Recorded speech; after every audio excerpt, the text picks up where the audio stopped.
recent years, government has been hiring government personnel through job orders and contract of services. Why has this been the norm?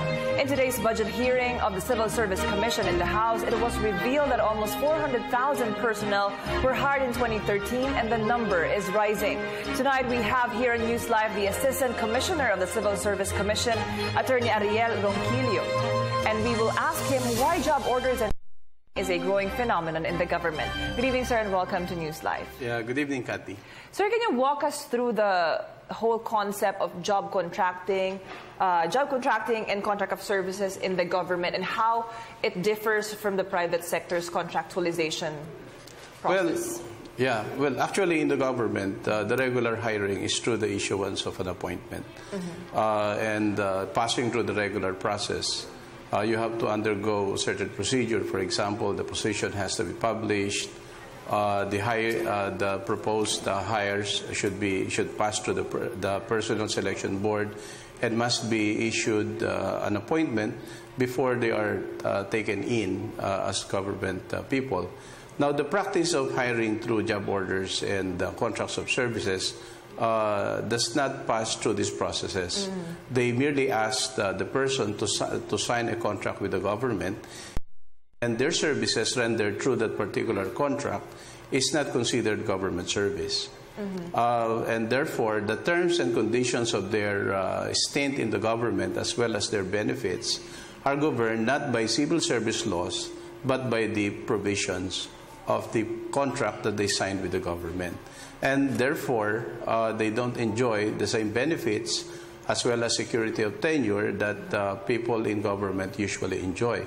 They can be terminated anytime based on the provisions of the contract and subject to the discretion of whoever hires them in the service. Now, in the private sector, I think if they are hired through contracts, after a certain period, they become permanent. It doesn't happen in government. If you sign a contract with the government, you remain hired through contract of service or a job order, and it will continue that way unless for appointment to any plantilla position in government. Sir, how long has this practice been ongoing, and is it limited to certain positions? For example, a certain spot is highly specialized, or is it being used in any position in the government? Well, actually, this practice has been there since time immemorial because the law allows it. Okay. Yeah, this is actually being resorted to in certain special occasions. For example, if the service requires the expertise of a certain person and there is no available plantilla position for that, they usually hire that person through contract of service. Another one is if there is an emergency situation and the present personal complement in the plantilla are not enough to do the job, then they hire contracts of services so that the hiring will be immediate and the rendition of the services can be done right away. Sir, you're mentioning that these positions for immediate needs. So what happens with the budget for the salaries of these employees? Well, budget for the salaries are actually being allocated as personal services. Okay. But if the services of people hired under contracts of service will be paid, it is not taken from appropriations for personal services. It is taken from other source. For example, maybe the MOOE of that particular agency, but not the personal services because they don't fall within the appropriation of salaries. Sir, earlier you mentioned that there's an appointment process for government employees and officials to be in their office. How about the civil service eligibility? Do the people who are under job contracting services, do they still need to get a civil service eligibility exam? They don't need that anymore.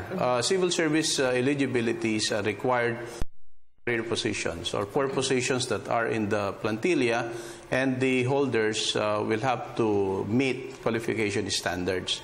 For those who are hired under contracts of services or job orders, the qualifications are actually determined by the hiring authority, and if the hiring authority thinks that this person can do the job, whatever their qualifications are, then they can be hired. Because anyway, as I've told you, they are not governed by civil service laws. They are governed by the provisions of the contract. So earlier you mentioned, and when you differentiated the private sector and the government, you said that, for example, in the private sector, after 6 months, they have an option of becoming regular employees, and in the job contracting process, that's not really an option. So what is the safeguard regarding these employees and their future with the company, or the lack thereof?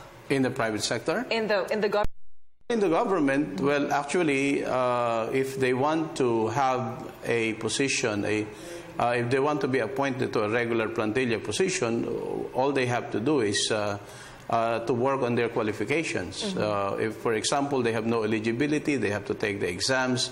If what they lack is the education or experience requirement, then they have to obtain that by studying or by working elsewhere just to get the experience. And after they are fully qualified, then they have to try their luck by applying for any vacant plantilla position. That's the only way, because you cannot graduate from being a contract of service employee to a permanent regular employee, by simply sitting there. You have to do something to make yourself qualified for any of these regular plantilla positions. Sir, given the certifications that we have in this job contracting environment right now, is there any possibility of positions just being created in order to accommodate certain people in certain offices in the government? Well, I hope it will not happen.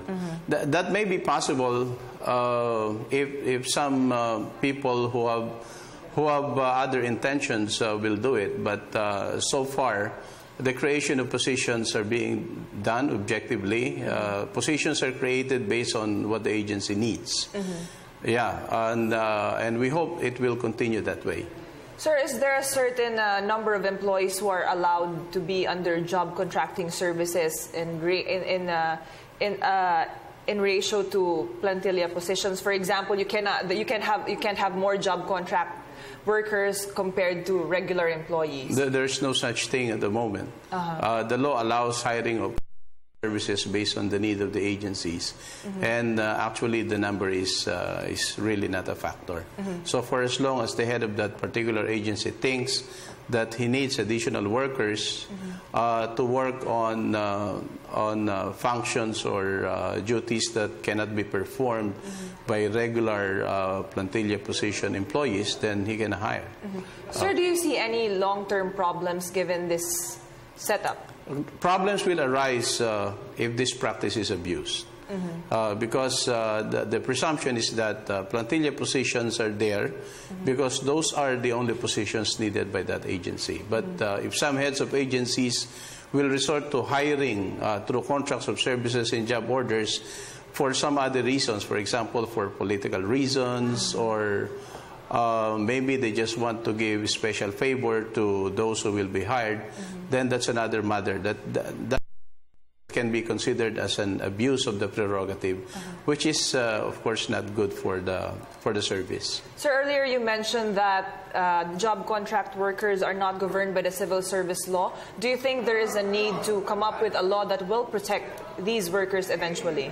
Well, I think that will be very ideal, so that, even if they are not hired through the regular process, since they are rendering services to the government, I think they should also be given a certain degree of protection under civil service rules. But, of course, we need a law for that.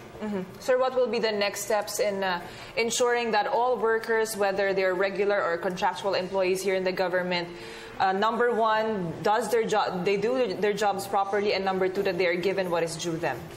Well, the next step is really to knock at the door of our Congress, our legislators, so that they will pass a law that will regulate all these things and that will somehow give them certain benefits and ensure that they will really work for the benefit of the public. And not to serve their own personal interests.